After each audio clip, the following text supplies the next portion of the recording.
이제 총선을 며칠 앞두고 있는데 여러분들은 후보를 정하셨나요?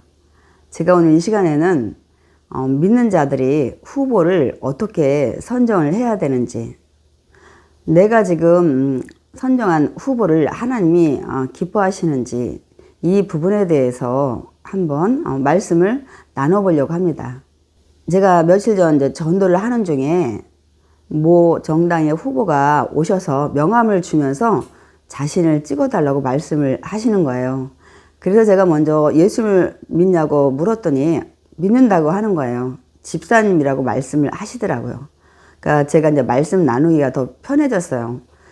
그래서 옷 색깔로 대강 짐작은 했지만 어느 정당이냐고 제가 물었습니다.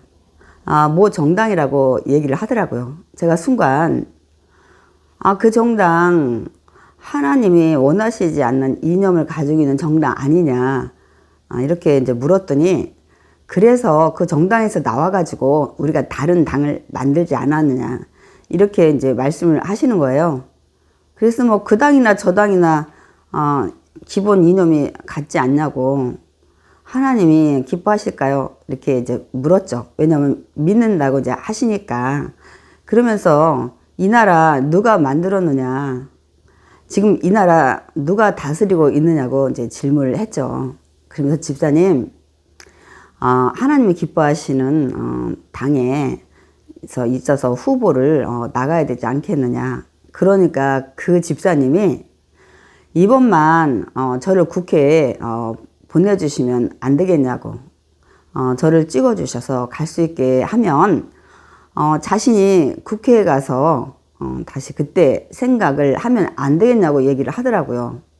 여러분 잘 아시잖아요. 자신을 뽑아달라고 얘기를 했다가 국회의원이 되면, 어느 그 자리에 되면 사람이 많이 달라지고 공약도 열심히 내놨다가 다 번복하는 것들 우리가 많이 보게 되잖아요.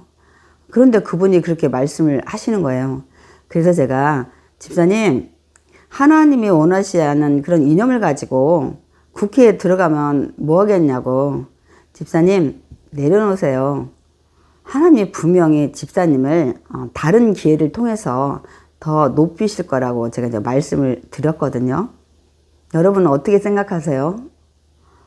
우리 믿는 자들이 후보를 선정할 때, 또 사실 후보자로 나온 분들도 본인이 지금 하나님이 원하시는, 기뻐하시는 자리에 있는가 생각을 해봐야 되는데, 오늘은 후보자보다는 후보자를 선정해야 되는 그런 부분, 우리 믿는 자들이 어떻게 해야 되는지, 내가 선정한 후보가 하나님이 기뻐하시는 후보자인지 말씀을 통해서 살펴보려고 합니다.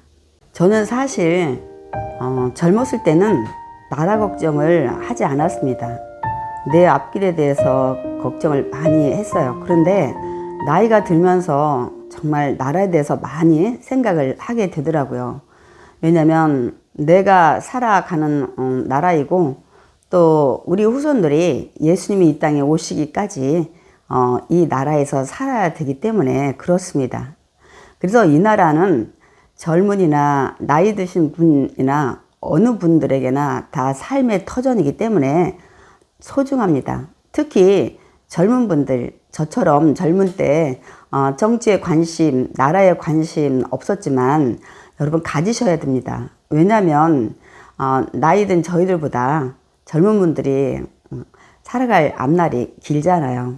그렇기 때문에 이 나라는 젊은 분들이 더 소중히 여기고 나라를 위해서 여러분 기도하시고, 이번 또 후보자 찍을 때 여러분 많이 생각을 하셔야 합니다. 2년 전 대선을 통해서 지금의 대통령을 국민들이 뽑았습니다. 그런데 저는 아직도 대선이 끝나지 않은 것 같은 생각이 듭니다. 이유는 모 정당이 계속해서 현직의 대통령을 탄핵해서 그 자리에서 내려와야 된다고 계속 주장을 하니까 나라 걱정도 되고 나라도 안정이 안 되고 평안하지 않기 때문에 늘 불안한 생각이 듭니다. 뭐 대통령 역시 그럴 것 같아요. 매일 불안해서 제대로 국정을 수행하지 못할 것 같다는 생각이 들더라고요. 그런데 이제는 국회를 통해서 나라를 책임질 지역의 국회의원들을 뽑는 총선이 또 눈앞에 와 있습니다. 우리가 믿는 자들이 이번 총선에 임하기 전에 또 후보자를 정할 때 다시 한번 생각을 해보길 원합니다. 내가 사는 이 나라 대한민국 누가 만드셨나요? 지금 이 나라를 인간의 대통령이 아니라 누가 다스리고 계신가요? 저는 창세기 1장 1절을 생각해 봅니다. 태초에 하나님이 천지를 창조하시니라. 이 나라를 만드신 하나님이 지금도 이 나라를 다스리고 계십니다. 그런데 사람들은 눈에 보이는 인간, 왕이 다스리길 원했습니다. 그러니까 지금으로 얘기한다면 대통령이죠. 그러니까 지도자가 인간이 되었으면 하는 말들을 했습니다. 누가 그런 말을 했습니까? 하나님과 언약 백성으로 맺어진 이스라엘 백성들입니다. 여러분, 하나님은 이스라엘 나라뿐만 아니라 세상의 온 땅을 만드신 하나님이시기 때문에 여러 나라, 지금의 나라들도 하나님이 다스리시길 원합니다. 이유는 하나님이 만드셨기 때문입니다. 그 당시 이스라엘 백성들이 하나님이 아닌 눈에 보이는 인간, 왕을 세워달라고 얘기를 할 때 모세에게 말씀을 하십니다. 그렇다면 이런 왕을 뽑아야 된다고 말씀을 하시면서 왕이 되어야 될 조건을 말씀하셨습니다. 그래서 그 하나님이 말씀하신 왕의 조건을 신명기 17장을 통해서 좀 알아보려고 합니다. 먼저 하나님께서 택하신 자 중에서 뽑아야 된다고 말씀하고 있습니다. 그 당시 이스라엘 백성들한테 주시는 말씀이기 때문에 하나님이 선택하신 믿음의 백성 이스라엘인 중에서 이제 뽑아야 된다고 말씀을 하신 것입니다.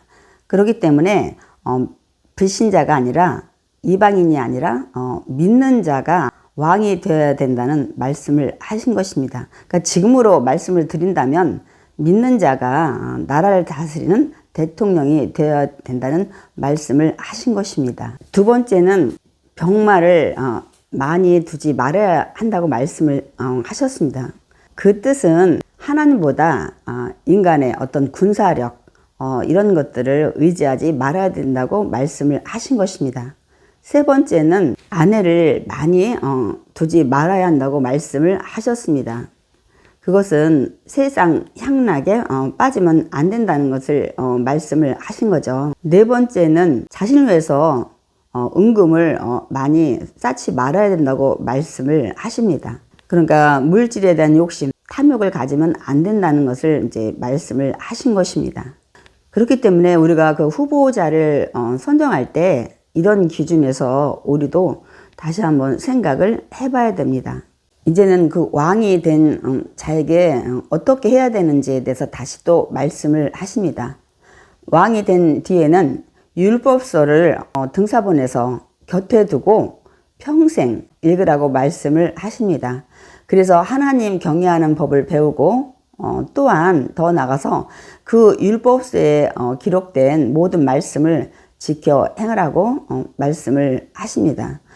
그 뜻은 왕이 된 자는, 지금으로 말씀드리면 대통령이 된 자는 늘 말씀을 읽고 묵상하고 더 나가서 이제 하나님을 경외하며 그 말씀대로 지켜 행해야 되는 것을 말씀하고 있습니다. 그러므로 이제 우리가 투표를 하면서 후보자를 찍을 때 이런 부분에 대해서도 우리가 많이 생각을 해봐야 됩니다. 지금 드린 신명기 17장의 말씀을 어떤 분들은 이렇게 반문을 하십니다. 아니, 그 말씀은 당시 이스라엘 백성들에게 해당되는 말씀이 아니냐고 이제 반문을 하시죠. 그러나 하나님은 언제나 동일하십니다. 당시 왕이나 지금의 지도자나 그런 자가 되어야 되고 또 그 자리에 오르면 이렇게 삶을 살아가야 된다는 것을 말씀을 하시는 것이 동일한 것입니다. 하나님은 단지 이스라엘 백성을 표본으로 삼고 그야말로 선두로 이렇게 살아야 된다는 것들을 알려주신 것입니다. 왜 우리가 이스라엘뿐만 아니라 우리나라든 어느 나라든 이렇게 지도자가 이렇게 살아야 된다는 것을 우리가 알 수 있냐면, 하나님은 당시에는 이스라엘 백성을 먼저 선민으로 부르셨지만 그 복음이 땅끝까지 전해지기를 원하시기 때문에 이 모든 나라들도 하나님 말씀에 다 순종하며 살기를 원하신다는 것입니다. 그러므로 우리는 후보자들이 내놓는 공약도 중요하고 내가 좋아하는 후보자 선정하는 것도 중요하지만 먼저 하나님을 기쁘시게 하는 자, 먼저 하나님을 믿어야 되겠죠. 그런데 후보자 중에 이제 믿지 않는 자들도 많이 있습니다. 그럴 때 우리가 후보자에 대해서 어떻게 선정을 해야 되는지 한번 좀 더욱 깊게 생각을 해보길 원합니다. 여러분은 후보자 선택할 때 첫 번째 조건이 무엇입니까? 많은 분들이 지역, 그러니까 출신, 본인의 고향 이런 것들을 가장 많이 따지시더라고요. 또한 그거에 맞는 또 정당들을 또 원하십니다. 그래서 내가 좋아하는 정당의 후보자를 무조건 우리가 생각해 보지 않고 그냥 선정해서 찍는 경우가 많이 있습니다. 세 번째는 혈연 또 학연 또 우리 지인 관계, 우리가 또 지연이라고 얘기를 할 수 있죠.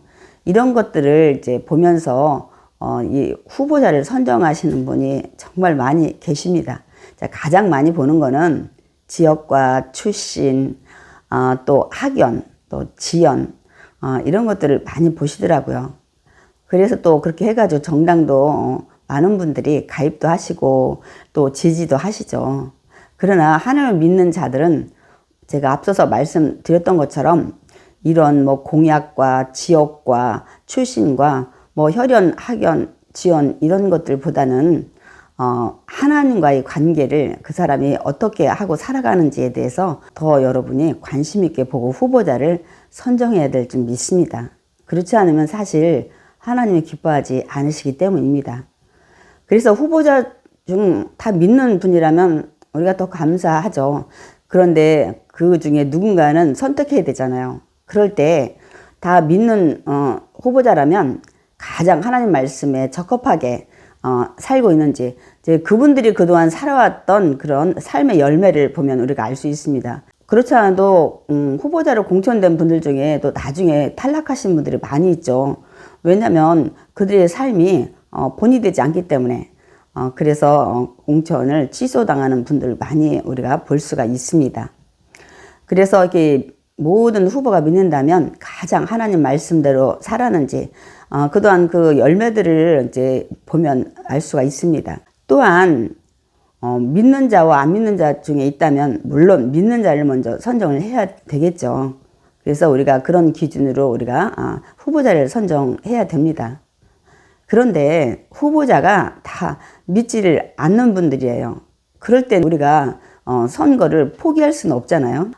그래도 우리는 이 지역구를 대표하고 다스릴 수 있는 그런 후보를 찍어야 됩니다, 여러분. 그럴 때는 그분들이 믿지는 않지만 그래도 그분들이 선하게 살고 있는지, 그리고 그분이 정말 공의와 정의를 앞세우면서 나가는지, 일단 그분들이 하나님을 믿지 않지만 그래도 그들의 삶의 모습의 열매를 보고 우리는 선정을 해야 됩니다. 제가 가장 걱정하는 것은 그런데 믿는 분들이 제가 앞서서 말씀드린 이런 조건들 가지고 후보자를 선정한다는 것입니다. 과연 하나님이 그것을 기뻐하는지 우리가 다시 좀 생각을 해봐야 됩니다.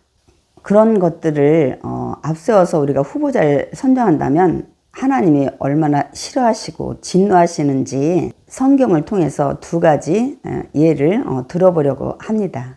제가 들 첫 번째 성경의 예는 사사기 9장입니다. 사사기 9장에는 사사 기드온이 나오는데 아들을 70명을 낳았습니다.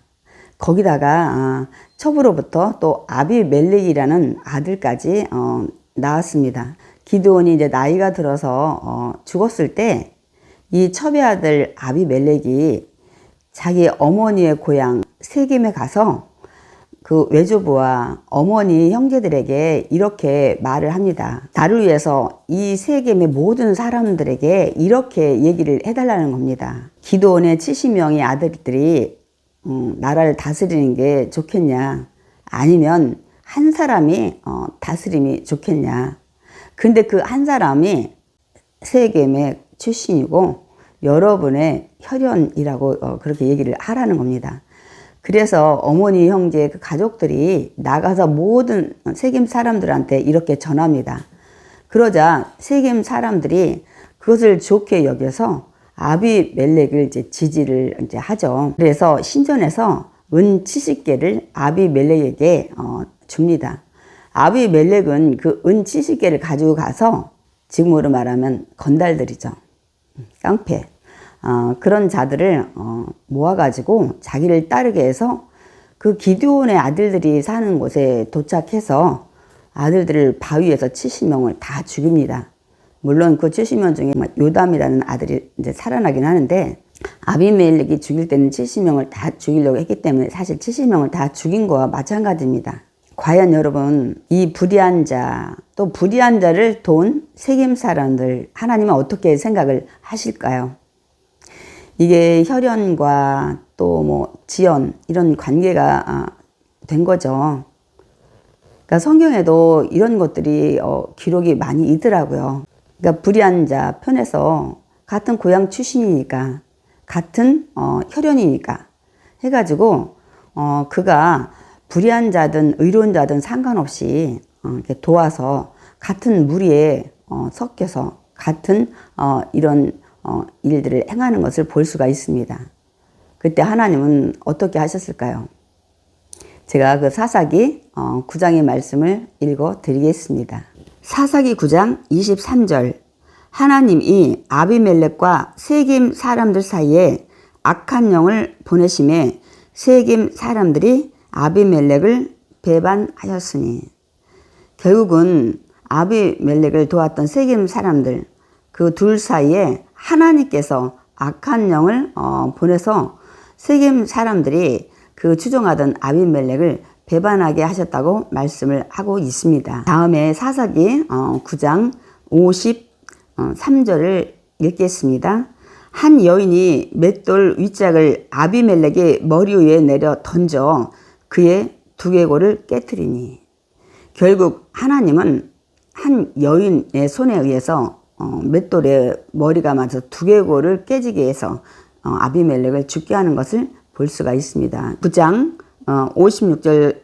아비멜렉이 그의 형제 70명을 죽여 자기 아버지에게 행한 악행을 하나님이 이같이 갚으셨고. 그러니까 하나님이 그 악행을 이렇게 갚으셨다는 거예요. 그러니까 먼저 이 아비멜렉이 이렇게 당신은 더더군다나 여인의 손에 의해서 죽는 걸 굉장히 치욕적으로 봤잖아요. 이렇게 죽게 했다는 것을 말씀을 이제 하시고 있습니다. 또한 57절. 또 세겜 사람들의 모든 악행을 하나님이 그들의 머리에 갚으셨으니 라고 말씀하고 있습니다. 그래서 결론적으로 아비멜렉도 죽임을 당하고 세겜도 멸망을 당하는 그런 결과를 초래하게 된 것입니다. 여러분, 우리가 후보자 선정, 또 나라의 지도자 어떻게 우리가 생각하고 찍어야 되는지 우리에게 다시 한번 생각하게 하는 말씀입니다. 두 번째는 역대하 18장을 통해서 여러분이 정말 악한 왕으로 알았던 북이스라엘 아합과 사돈 관계를 맺었던 남유다 여호사밧 왕의 예를 말씀을 통해서 드리겠습니다. 여호사밧 왕이 자기의 아들 여호람과 이 아합의 딸 아달랴와 결혼을 시키죠. 아합 왕과 사돈이 된 그 여호사밧이 어느 날 아합을 찾아갑니다. 근데 그때 아합은 아람에게 빼앗겼던 길랏 라못을 치러 가려고 계획을 하고 준비를 하고 있었습니다. 그때 여호사밧 왕이 오니까 내가 빼앗겼던 길랏 라못을 찾으러 가는데 왕도 같이 가시겠냐고 가실 수 있느냐 이렇게 물은 거죠. 그러니까 여호사밧이 그 아합 왕의 질문에 뭐라고 대답을 했을까요? 그 대답을 역대하 18장 3절 말씀을 통해서 여러분에게 읽어 드리겠습니다. 여호사밧이 대답하되 나는 당신과 다름이 없고 내 백성은 당신의 백성과 다름이 없으니 당신과 함께 싸우리다 하는지라. 사돈이니까 그 백성도 내 백성이 아니겠냐고 얘기하면서 그 길앗 나무 전쟁에 참여하겠다고 이제 대답을 한 거죠. 당시 아합은 400명의 선지자를 거느리고 있었는데 여호사밧이 하나님께 묻자고 얘기를 합니다. 그래도 믿음은 있어서 하나님을 두려워하는 여호사밧 왕인 것을 이제 볼 수는 있습니다. 그런데 400명이 한줄같이 아합 왕에게 가라고 승리할 거라고 이렇게 예언을 합니다. 여호사밧 왕이 또 선지자가 없냐고 묻는 거죠. 근데 아합 왕이 한 놈이 있긴 있는데 그 놈은 날마다 나한테 흉한 예언만 한다고 얘기를 합니다. 그러니까 여호사밧 왕이 그래도 그 선지자 불러다가 얘기를 듣자고 합니다. 그래서 그 미가야 선지자를 찾아간 사신이 이렇게 얘기를 합니다. 선지자님, 400명이 다 아합 왕이 전쟁에 나가서 승리할 거라고 얘기했으니까 당신도 그렇게 얘기를 하라고, 또 미움받지 말고. 그러니까 미가야 선지자가 어떻게 하나님이 주신 말씀을 전하지 않느냐 하고 도착은 했는데 막상 아합 왕 앞에 가서는 물으니까 승리할 테니까 나가시오. 그러니까 아합 왕이 조금 이상한 거예요. 아니 이놈이 늘 나이가 안 좋게 예언을 했는데 오늘은 또 좋게 예언을 하는 거죠. 너 이놈 똑바로 얘기해라, 옳게 얘기해라고 얘기를 하죠. 그러니까 그때 미가야가 내가 그러면 하나님 말씀대로 전하겠다 하면서 이 전쟁에 나가서 백성들이 다 흩어질 거라는 것을 얘기를 하죠. 그러니까 그럼 그렇지. 근데 아합 왕이 그걸 무시하고 전쟁에 나가고 여호사밧도 그 미가야의 그 예언을 들었음에도 불구하고 이 아합 왕과 함께 전쟁에 나갑니다. 결과가 어떻게 됐죠? 아합 왕은 그 전쟁에서 죽임을 당하고 여호사밧 왕은 겨우 목숨만 이제 살려가지고 남유다로 돌아옵니다. 그런데 누가 기다리고 있나요? 하나님의 선견자 예후가 기다리고 있습니다. 겨우 생명만 건지고 돌아온 여호사밧에게 이렇게 하나님의 말씀을 전합니다. 역대하 19장 2절입니다.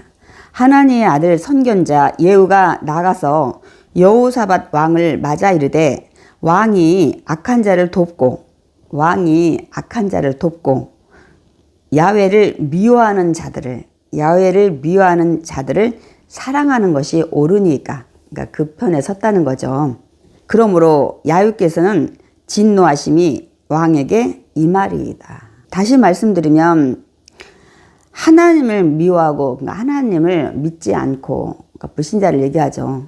더 나가서 그렇게 그 불의한 일을 하는 자를 같이 함께하는, 동참하는, 여기 사랑하는 것이 옳으니까 했는데 그런 뜻이죠. 같은 뜻을 가지고 같은 무리에 같은 일을 하는 것을 얘기를 합니다. 제가 그래서 우리 믿는 자들이 정말 후보자를 선정할 때 하나님의 말씀들을 다시 한번 깊이 우리가 묵상을 해봐야 됩니다. 여기 역시도 이런 사돈이라는, 근데 인척이지만 어쨌든 혈연 관계, 또 이렇게 관계가 맺어진 지인이잖아요. 그렇기 때문에 우리가 지금 투표를 할 때, 후보자 선정할 때 우리가 이런 것들을 많이 보면서 옳고 그름을 떠나서 정말 그 후보자가 하나님이 기뻐하시고 원하시는 지도자인가 생각을 안 하고 우리가 믿지 않는 사람들처럼 똑같이 후보를 선정할 때 너무 많이 있잖아요.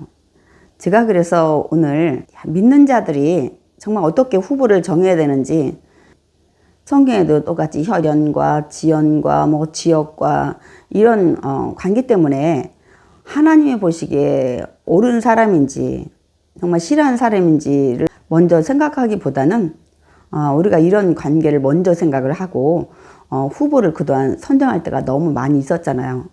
그런데 제가 성경의 예를 그 기드온의 아들 아비멜렉, 그 고향 사람들 세겜, 또한 오늘 여호사밧 사돈 관계로 전쟁에 참여했던 이런 일들 가지고 하나님이 진노하시고 이렇게 멸망을 당하든지 죽음까지 당하는 이런 말씀들을 우리가 살펴보았습니다. 그래서 정말 믿는 자들이 다시 한번 우리가 후보자를 선정할 때 말씀을 우리가 생각하면서 오늘까지 내가 후보자 선정한 기준에서 하나님 기준으로 바꿔서 후보자를 우리가 선정을 해야 될 줄 믿습니다. 이제 며칠 남지 않은 이제 선거일이잖아요. 우리가 이번 선거, 이번 후보자 선정 어떻게 해야 되는지 하나님은 성경을 통해서 분명히 말씀을 하고 있습니다. 제가 두 가지 예만 들었지만 이 말씀을 가지고도 충분히 우리가 다시 한번 깊이 생각을 할 수 있을 것 같아요. 이제는 우리 어떻게 해야 됩니까? 후보를 선정할 때 어떻게 해야 되죠? 출신 지역 떠나야 됩니다. 내가 좋아하는 정당 떠나야 됩니다. 내가 아는 혈연, 지연, 또 학연도 있죠. 당신은 뭐 학교 다니는 게 아니어서 학연에 대한 것들은 없더라고요. 근데 이렇게 좋아하는 왕 밑에서 또한 내가 사는 고향에서 내가 관계된 인척, 뭐 혈연 관계 이런 거는 그때나 지금이나 같은 것 같아요. 이번 선거 하나님이 기뻐하는 사람, 하나님이 원하시는 사람을 우리가 선정해서 뽑는다면 하나님께서는 저와 여러분을 축복하실 것입니다. 또한 더 나아가서 이 나라 대한민국을 하나님께서 축복하실 줄 믿습니다.